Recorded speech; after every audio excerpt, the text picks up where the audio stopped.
Hey, Sentinel Warriors. Thank you for joining us for our very first podcast episode.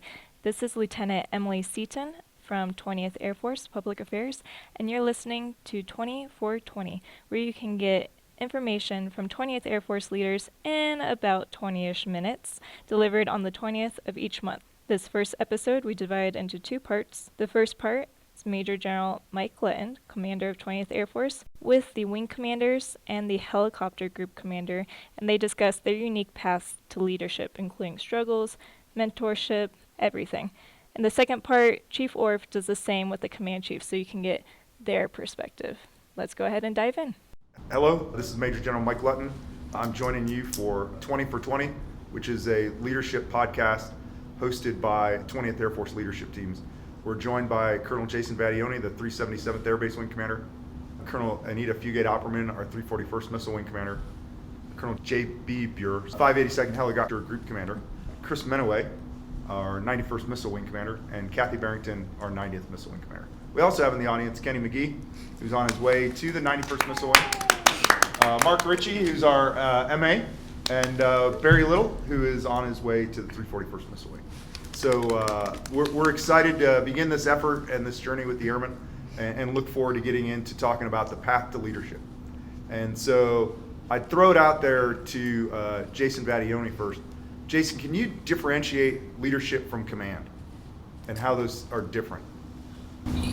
Yes, sir. I would say that the difference between leadership and command is leadership can span from your official position to informal leadership to just your role or how you are executing your role within your organization. Command is specific in the sense that you have been given the authority to execute certain authorities based on G-series orders, what we use in the Air Force. But in the end, what you do with those authorities, when you include leadership, leading from in front, those are the things that really put teeth behind those authorities that you're given as a commander. So, said a different way, command is a position that you have authority to execute leadership. Whereas for our airmen in Global Strike and 20th Air Force, the expectation is we're leaders, and you can develop yourself as leaders. And so, JB, when you look at your career, do you remember early on where you were put in a leadership position that really challenged you, and how did you really get after that leadership challenge? The easy answer is first time I was put in command, but I was at a relatively young age. It wasn't a squadron, it was a flight at the time. Mm-hmm. And I was probably not as well prepared as I should have been. Mm-hmm. I think a lot of that had to do with development and not having any kind of deliberate path. That's something that we've been working on in the helicopter community, is establishing a deliberate path to those types of positions so that you have the tools and the skill sets when you do get there. And specifically talking about simple things in learning how to write, learning how to take care of your airmen in their paperwork, so that mm-hmm. when they go to up for promotion, they can compete well. How to write 1206 so you compete at various levels. That's something I've taken from that, and my unpreparedness and now I focus on really trying to drive that home for my entire command. Do you attribute that challenge that you faced maybe to lack of mentorship in developing you as a leader, and can you speak to that, how you had mentors or didn't have mentors? Sure. that really put you in that challenging position? Like I got good mentors, but I never had like a sponsor, someone that followed me throughout my career. I think I had good mentors in the moment. Mm-hmm. Right? So for each assignment, I could probably find one or two individuals that really took me under their wing and helped me through that particular assignment. But we never really did a good job of tying multiple assignments together to develop you as an officer mm-hmm. with the breadth that we would expect from a commander. So I was very typecast, actually. My first 3 assignments, from Global Strike to into AATC in Stanabout, right? So right. I was really good at Stanabout, and right. and I had a whole lot of depth there, but I didn't know much about being, about money and FM or safety or all the other aspects that you would expect a commander to have at least some understanding of. So we try to be well more rounded now. Yeah, for sure. Kathy, how have mentors helped you become a leader? Sir, I'm kind of in a similar position as JB. I didn't really have a single person or somebody who said, I am your mentor, but I definitely had a lot of leaders in the moment and leaders along the way who invested and who steered me in the right direction, and people who I could seek out and ask for advice, and they would freely give it. So I thought that was very beneficial. I had a lot of people along my career give me advice that turned out to not be true. So I'm married mill to mill. Right. Had a couple of people who, in the moment, they're like, hey, I want to give you some really good advice. You both can't be squadron commanders, so figure out which one of you is going to be a squadron commander.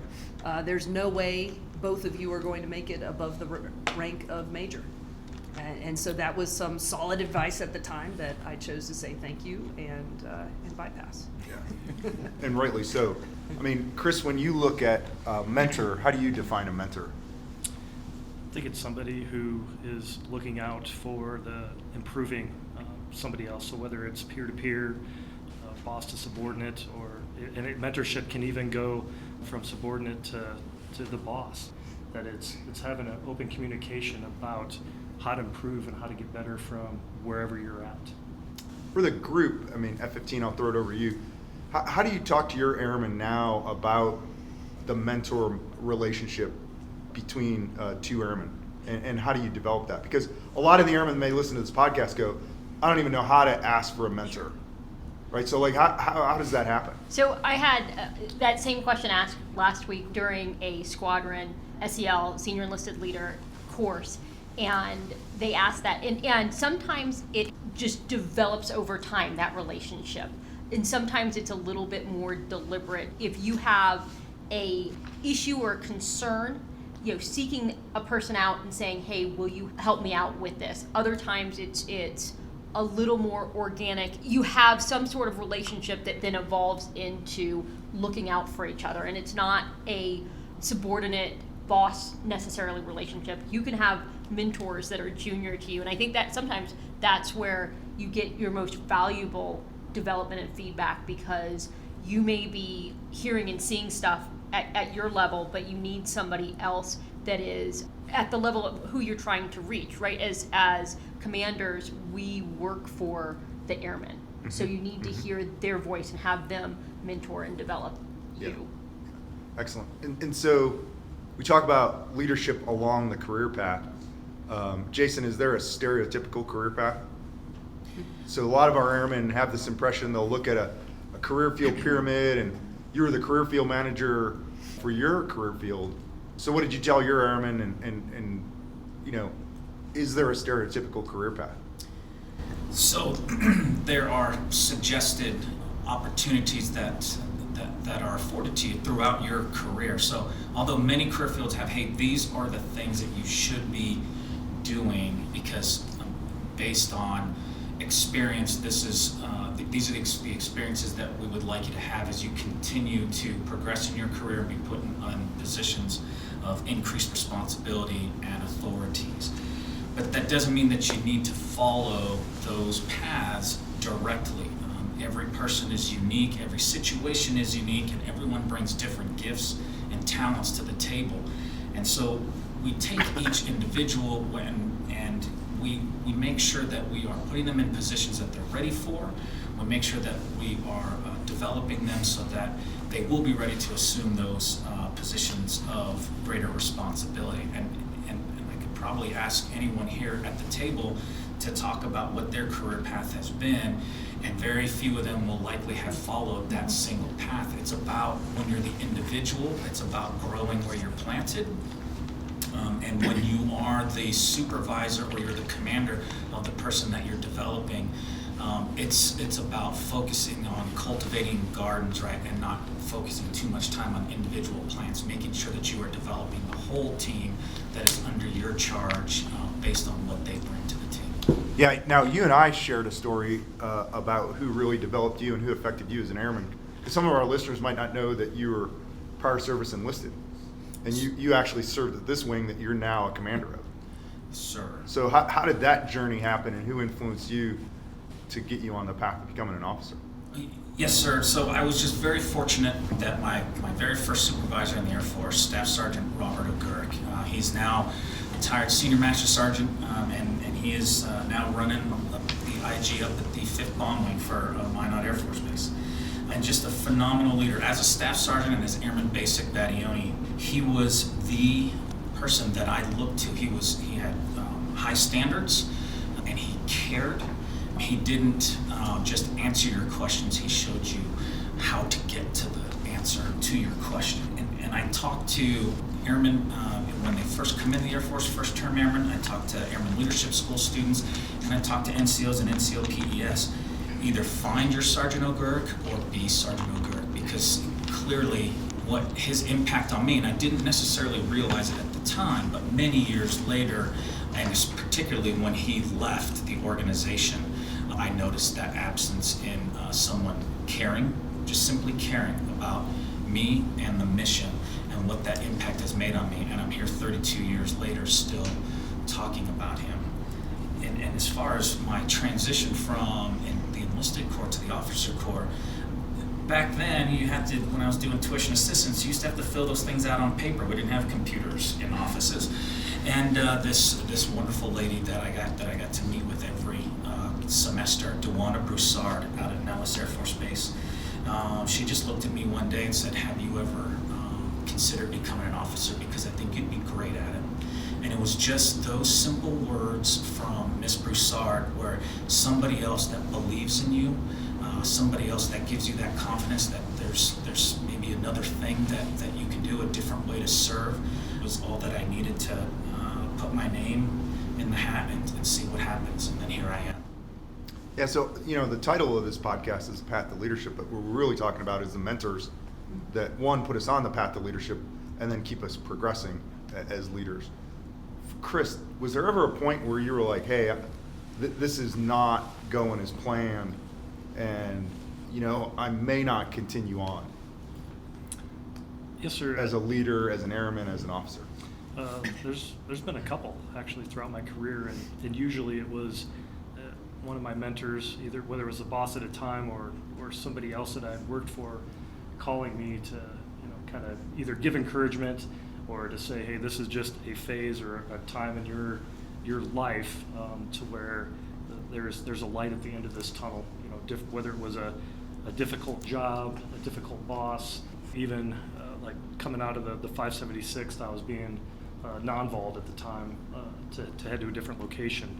And pure happenstance of bumping into a former group commander at the club one Friday, to where he's asking me, hey, what assignment do you have next? Well, I'm going to this location. He's like, well, did you want to go there? I was like, well, initially no. And he's like, good, you don't want to go there. So next thing I know, he's stepping in to make phone calls and to basically send me to a different location, to where I ended up going to Space Command. Or, there was a assignment where, I had 4 different bosses inside of 8 months. So a very unique time and challenge in our career field, to where, again, getting outside perspectives of how to maneuver through that, and that there was a light at the end of that. Mm-hmm. So Kathy, you'd mentioned joint spouse and what I would call incorrect mentorship that you got. And at 15, I know Don served active duty, and then my wife Brenda was active duty. I'd ask the whole group, but I'll start with Anita and Kathy. One of the things that I've found, and it's been a while since Brenda was on active duty, is the remarkably incorrect information that non-joint spouse leaders give to joint spouse couples. I mean, it's remarkably incorrect. Can you talk about now, as wing commanders, how you communicate to joint spouse couples in your wing so they can get to ground truth and really continue to serve successfully? Because not only was the person wrong in Colonel Barrington's case, but you and Bill went on to be group commanders. Correct. Yeah. And So what's funny is I was also the 91 OG. Right. It was a 91 OG who told me. Oh, so it was kind of cool to be in his office at one point. Yes, that is. So could you speak to that? I will, and let me just say that leader was speaking to me from his heart and from a good place. Right. He was just telling me the way it was, and that was the truth at the time. Right. So the Air Force has done a really good job of evolving. Right. One of the things I tell people when I sit down, and I sit down often with dual mill, is I will give you advice, but things may change, and what I tell you may not be true when you're actually up against this moment in your career. So the best piece of advice I can give is don't make a decision now based on a barrier you have not come up against yet. Right. And the Air Force has drastically improved and emphasized keeping joint spouse military members together. I found that Air Force Space Command, Missile Community, and now Global Strike Command does an incredible job of prioritizing keeping married members together, and they were doing that before the Air Force came out and said this is now our policy. Yeah. So our community does a tremendous job of taking care of people. What I tell dual military members is come up with your priorities. As a couple, what's the number one thing you want? What's the number two thing you want? We probably can't get you three. Right. But if the job is the most important thing and you're okay with being separated, you have to let us know. If you don't want to be separated and you don't mind the location, let us know, and we can work with that. Yeah, I mean, said a different way, when I give that type of feedback, it's really on that couple to define what success is for them. Absolutely. And they have to do that reflection as a couple and go, hey, these are our goals, these are objectives, both personal and professional. F-15, what are your thoughts? I would say what Kathy said is very similar advice that I'll give to dual mil couples is to decide what your priority is, but don't let somebody else limit you, and then we can balance from there to see how we can make it happen. At the same time, you need to be realistic, but it's not necessarily different than advice that you'd give to non-dual mil couples. If you want to be located at a very specific location that doesn't have very many jobs, then you have to think of what the trade-off is. Is it that you might not be able to be stationed together? Then how do we balance that? But as Kathy said, I think the missile community does a fantastic job of doing everything that they can to keep a couple together, assuming the couple wants to be together, if they're willing to do trade-off maybe for different IDE opportunities or something along those lines. There are some other career fields that sometimes put, I feel like, filling the position ahead of keeping the couple together, and that's a retention tool. Right. If you can't keep couples together, then you're going to get to the point where you have to make a trade-off. And is a trade-off your military career, or sadly is the trade-off your relationship? Yeah, before we go on, I think it's also important to underscore there's many options, and Kathy, we've all talked about this. Our service is completely different than when I came in 31 years ago. I mean, I didn't know anything about the reserves when I came in 31 years ago. And a mentor of mine, General Robinson, her and her husband, I mean, she was a 4-star combatant commander, her husband was a 2-star. Not that rank indicates success, but there was never a barrier for them in serving. It was just how they defined success, and her husband was in the reserves, and she stayed active duty. So I think, Pam Lincoln is a great example of that. Pam and TJ Lincoln, if you remember that. Okay, super. Hey, looking back, JB, on your career, what do you know now that you wish you knew? And knowing that this podcast is only 20 minutes. All right. We'll keep it limited to one then. Yeah. For me, I'll keep it simple. The building is always on fire, and Right. it took me a while to realize that. And if you try to stay until everything is out and everything is good, you will run yourself and your staff around you into the ground. So there's always going to be smoke. There's always going to be some fire. And I think recognizing when the mission's on fire, your people or you yourself are on fire, then by all means stay a little late and get that taken care of. But there are times where you've got to walk away, and we'll hit it again tomorrow. We got to Right. go back. We got to rest up and hit it again fresh in the morning. So it took me longer than probably it should have to realize that, but I eventually did get there. Yeah, so for the table, and we'll just kind of go around, we'll start with Chris, but that really speaks to how you have balance in your life and your career as a leader, and that's really independent of any rank. So what do you, Chris, do to make sure you have balance in your life? A lot of it is checking in with Tanya. I think my spouse is one of the biggest determiners of how am I doing. I mean, there's lots of Right. people around me, but she's the one that knows, are things going well or not? at home enough with the family enough. And I've always thought that, our biggest role is to replace us with Yep. other leaders. But if nobody wants to be us, we're doing it wrong. Yeah. Kathy, how about yourself? Sir, it's the time at home recharging the batteries with the family. Yeah. That's how I maintain the balance and Okay. try to be as in the moment as possible. When I'm at work, I'm at work. When I'm at home, try to be at home. Yeah. Purposeful. Yes, sir. Yeah. JB, yourself? So I don't want to differ too much from the rest of the world, but Yeah. I think work-life balance is a misnomer. Yeah. I think, and to steal some words from a friend of mine and classmate, if we are under the misperception that balance means they're equal, and they're not, and they probably shouldn't be. So to me, it's about figuring out what's important to you, and not are all those things equal, Right. But did I do those things today, right? So for me, I use love, live, laugh, lead, and labor, right? So did I work today? Yeah, labor. I worked really hard. I led some airmen, but I didn't laugh today. I'm gonna call a friend tonight, and we're gonna tell some stories, just so that's happened, right? And I can go, yeah, Right. I did those things. Right. So you don't lose track of what those priorities are. Yeah. So, but Nice. they're harmonized. I would argue, probably not balanced. Okay.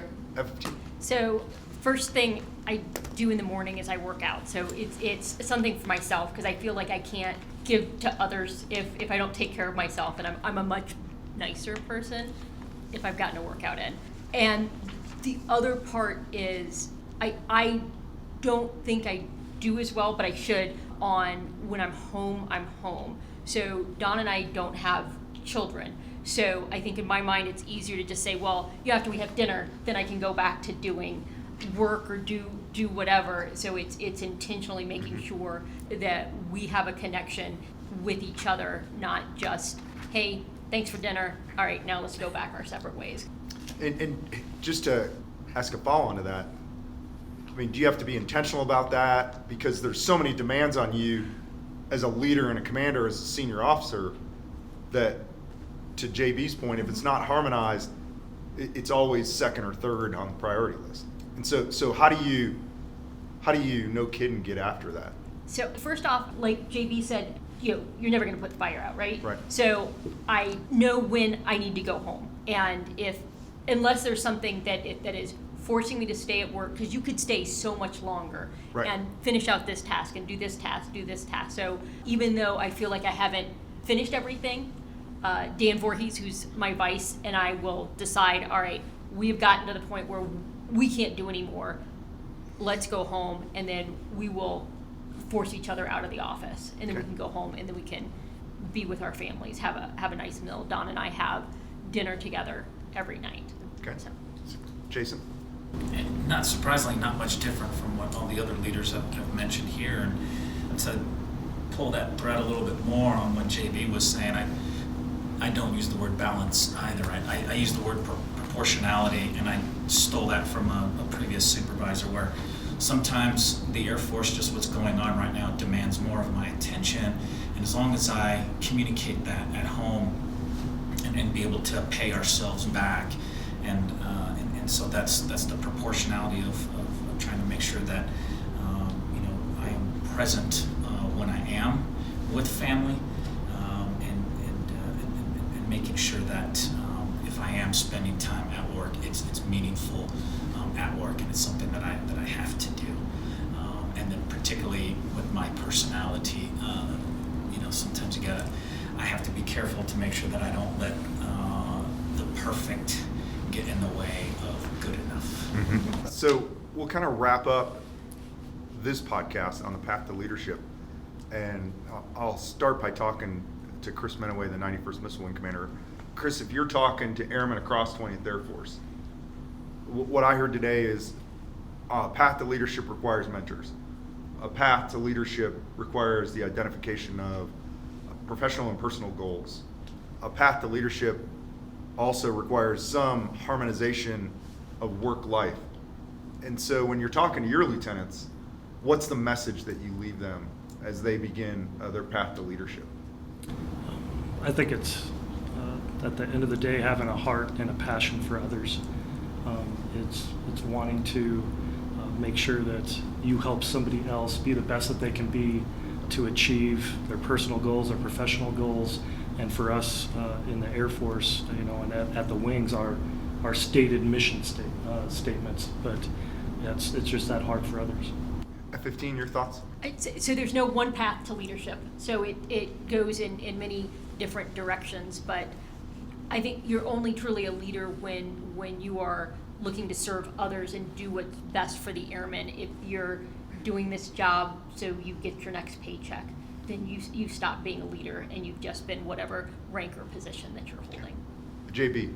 So I'll triple down on that. That's something that you're intrinsically motivated with, to put the needs of others before yourself, right? That's the nature of a leader. That's not something I can necessarily teach. We can talk about it, but either you got that or you don't. We can talk about the other pieces of it, but that part I can't teach you. Okay. Jason? Yeah, for me, with I think of leaders that I've worked for, and I've been very fortunate to work for a lot of great leaders. And as I was trying to develop my own and hopefully execute leadership at the best of my ability, emulate some of those things and how they made me feel, and particularly, I can't tell you about any of those leaders what their goals were and what their interests were, because they always seemed to be interested in me. And so I always try to keep that at the forefront of my mind as I go through trying to be a leader for others. Okay. Kathy? So I appreciate the opportunity to make a difference. And I have seen some of our most junior members in the wing make tremendous impacts in other people's life. And that's what makes a leader, is are you able to make a difference for somebody else? And I've seen some very junior people do it, and it is incredible to watch. Awesome. So I think it's been a really wonderful opportunity to kick off this inaugural podcast, and no doubt with world situations the way they are, whether it's in the Indo-Pacific or in the EUCOM theater, our Air Force and 20th Air Force needs leaders. I know the leadership team hopes this podcast was helpful in our leaders setting off on their path to leadership. Thank you. Again, thank you so much for listening to our first episode of 20 for 20. Now that you have heard about some of our commanders' experiences, be sure to check out part 2 with the Chiefs, who have an even more diverse set of experiences. One even separated from the Navy and years later joined the Air Force. Great stories. Make sure to check it out, and we'll see you next time.